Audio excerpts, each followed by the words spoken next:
Hello everyone, welcome to SST Edupedia. I am Assistant Professor Reena Mishra.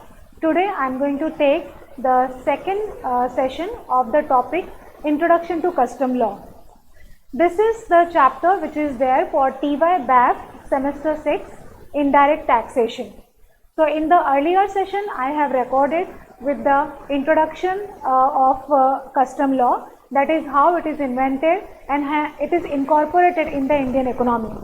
Today, most importantly, we will get through the important concepts which are used in custom law. The first is India. As we all know, India through the globe or the map, but in Custom Act, the India is defined through its territories. The India includes the territorial water of India, portion of sea which is adjacent to the shores of India. That is, along with the coastal region, the expansion of India is defined by the Act. 12 nautical miles from baseline. Sovereignty of India extends to the territorial waters and to the seabeds and subsoil underlying and the air space over the water. It is very important to define the territory of India. So the territory of water, because the transportation or the import-export also takes place with the help of water transportation. Therefore, it is important to define the territory of India, that is the expansion of India in Indian water. So Indian water is defined with this definition, and it is easy to determine the limitation of Indian boundaries in water. Indian custom water, according to section 2 subsection 12 of Custom Act 1962, Indian custom water means water extending into sea up to the limit of exclusive economic zone. It will thus include the continental shelf, the exclusive economic zone and other maritime zone Act 1976, and includes any bay, gulf, harbour, creek or tidal river wide amendment in Custom Act through Finance Act 2018.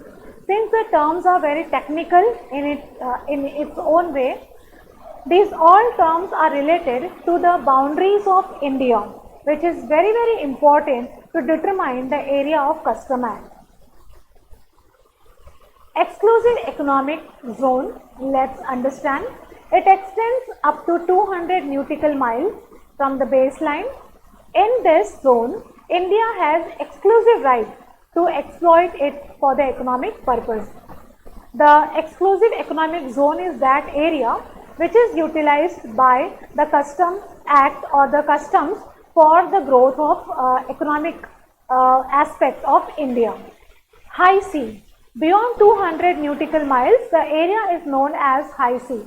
All countries have equal right to high sea. High sea is that area where all the countries are availing the same right. It is not specific to, or it is not reserved with the specific country, but all the countries are having the equal right in the high sea region. Baggage. It includes unaccompanied baggage but does not include motor vehicle. Bill of entry. This is a declaration filed by importer-exporter at customs station during import-export of goods. This document contains detailed information of imported goods.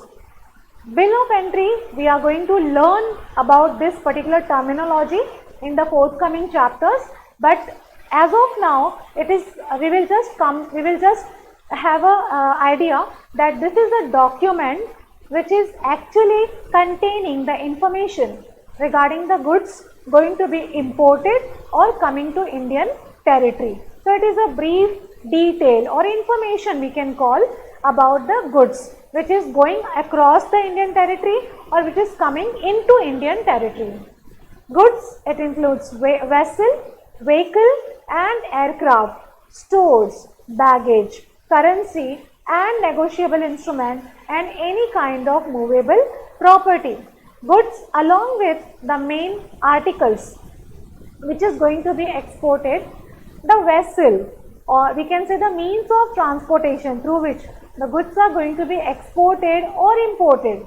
So vessel, which is also a alternate terminology for ship, used in the water transport.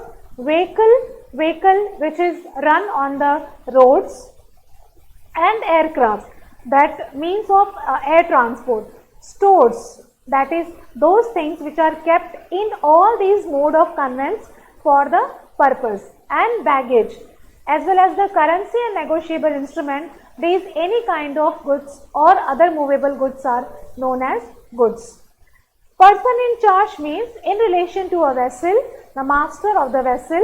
It is very important to define the person in charge, because person in charge is accountable for the various administrative formalities related to custom duty. So the in relation to vessel, if we talk about, the master of the vessel is the person in charge. In relation to aircraft, the commander or the pilot in charge. In relation to a railway or train, the conductor, guard or chief director of the train is the person in charge. In relation to any other conveyance, the driver or person in charge of conveyance is the accountable person. Basic concepts, other basic concepts related to custom law are assessment. Assessment means determination of the dutiability of any goods and the amount, tax, cess and any other sum so payable. Assessment is very important term, because on the basis of assessment the tax liability is determined. So assessment is that step where how much tax is the person is liable to pay is determined. So the entire process of calculation of tax liability on the different types of goods are called as assessment. Coastal goods. Coastal goods means other than imported goods and transported in a vessel from one port in India to another. Coastal goods means those goods which are not imported goods, those goods which are not actually just landing in the custom area and then they are going to the Indian territory, but these goods are those goods which are traveling or transported from one coastal region to other coastal area or coastal region to the India. So it is actually traveling from one coastal area to other coastal area, but it is not entering into the Indian territory. Conveyance includes a vessel, an aircraft and a vehicle. So conveyance basically refers to the different modes of transportation used for water, land and air. Custom area means the area of a custom station or a warehouse and includes any area in which imported goods or export goods are ordinarily kept before clearance for custom authority. Whenever the goods enter to the Indian territory, first it has to get the custom clearance. Without that, the goods are not supposed to enter in the Indian territory. So that place or that area where the goods are verified, checked, valued and duties are charged, custom duty are charged. So that particular area or place is called as a custom area. This custom area is under the custom authorities. The one who is importing or as well as exporting the goods has to undergo the formality of custom clearance. So that area where all these formalities takes place is called the custom area. Dutiable goods. Dutiable goods means any goods which are chargeable to duty on which duty has been paid. Of course, we are talking about custom duty. So that good which attract the custom duty is called as dutiable goods. Goods includes vessel, vehicle and aircraft, stores, baggage, currency and negotiable instrument and any kind of movable property. This is the repetition. We have already done with the concept. Prohibited goods. Prohibited means any goods for the import and export of which is subject to any prohibition under this act, which is not permitted to be imported or exported. Those goods which are not allowed to be exported or imported under custom law is called as prohibited goods. So if the import or export of such goods takes place, this will be accountable, or this will be liable for the legal offense. So these goods are actually not allowed under custom law. Stores. Store means goods for use in a vehicle, vessel or aircraft, and includes fuel and spare parts and other articles of equipment, whether or not for the immediate fitting. Stores I can compare with the requirement of petrol used in a vehicle, or sometimes the tools which are used to solve the technical problem of the car. We can call it as a store. Similarly, in the vessel or and aircraft, stores are kept. The stores may form the part of fuel or the spare parts sometimes to solve or to deal with the technical difficulties, or sometimes it may also be the part of articles or equipments which may be used to solve the temporary difficulty in terms of technical problem. So these all things are called as stores. So stores are basically those parts, that is fuel or spare parts or the equipments which are used in the vessel and the aircraft.